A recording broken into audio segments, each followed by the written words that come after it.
صادق المجلس الوزراء الثلاثة على مشروع قانون تمهيد يعد ويتمم القانون المتعلق بالتقاعد. وحسب بيانات الرئيس الجمهورية جاءت هذه المراجعة حفاظا على الصندوق الوطني للتقاعد الذين يشاهد ارتفاعات كبيرة في حالات التقاعد دون شروط السن أو التقاعد النسبي، وهما إجراءات تم إقرارها في التسعينيات على نواحي استثنائية وانتقال عندما كانت البلاد تواجه موجات غلق المؤسسات وتحفيظ عدم العمل.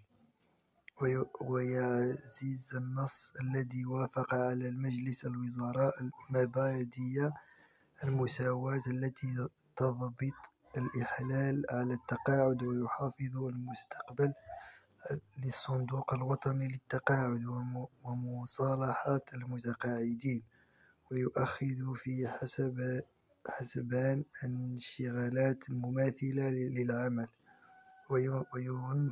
وينص المشروع القانون الذي سيدخل حيز التنفيذ اعتبارا من فتح يناير